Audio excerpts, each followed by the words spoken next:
त्या माझ्या समाजाला त्याचं वाटोळं करण्याचा तुम्हाला कोणाला अधिकार नाही. तुमचं माझं काय असेल तुम्हाला फासावर चढवा. माझ्या समाजाच्या लेकराचं वाटोळं करू नका. आई बाप इतके झिजलेत लेकरं मोठं करण्यासाठी.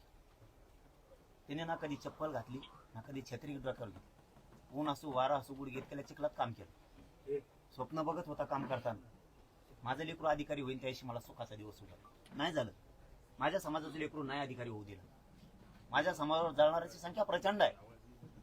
मी समाजावर आतोनात प्रेम करणार आहे म्हणून लढतो. माझ्या कुटुंबाला आई बापाला सुद्धा सांगितलेलं आहे तुम्हाला 4 लेकर आहेत आजपासून 3 धरा. मी समाजासाठी मरायचं ठरवलं तर मी मागे सरकणार नाही. आणि मी त्याच द्वेषानं मी लढतो. मी नाही हटलो. मी ना कधी पैशासाठी भीक मागितली ना मी कधी पदासाठी भीक मागितली. मी अर्पण या समाजाच्या पायावरती जीव केला. बापाला सांगितलं ना आईला पण बोलून घेऊन सांगितलं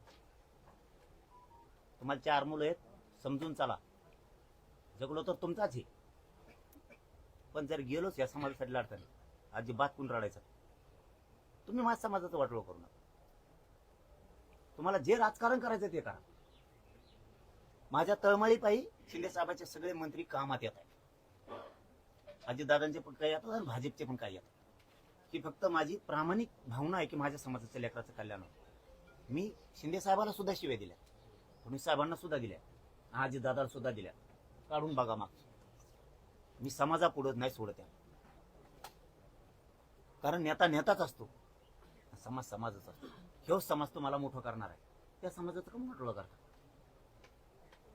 तुम्हाला नाही भांडायचं. सत्तेवर बसल्यावर तर भांडायचं कोणा. आम्हीच बसवणार त्यांना आणि भांडणार पण आम्हीच त्यांना. या भूमिकेत मी चालतो. माझ्या समाजाचं लेकराचं नका विनाकारण वाटोळं करू. काय नाही राहिलं समाजजवळ. माझ्या लय हालेत. माझ्या समाजाजवळ काही नाही राहिलं.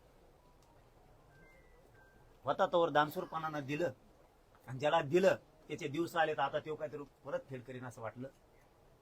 ते डायरेक्ट सांगतो मराठ्यांना आरक्षण नाही द्यायचं. तेव शेव समाज आहे. तेव शेव समाज. माझ्या समाजानं यांच्यासाठी ढाल केली. कुणीतरी यांना शिव्या दिल्या तर माझ्या समाजाने शत्रुत्व घेतलं यांच्यासाठी अंगावरती. चाल बोलायचं नाही त्याला. मग आज ज्या समाजाच्या लेकरावरती वेळ आली ना डायरेक्ट मोर्चे सुरू आहे. आधी संतोष देशमुखाचा खून झाला ती खटला सुरू करणार राहू तुम्ही. साधा ती खटला सुरू करत नाहीयेत तुम्ही. अरे आरोपी आहे ना. रोज ती एक जामीन टाकीत आहे म्हणून तुम्ही पुढे चालले. जामीनचा त्याचा जीव निकाल लागन ते लागल. केस सुरू करून घ्या ना तुम्ही.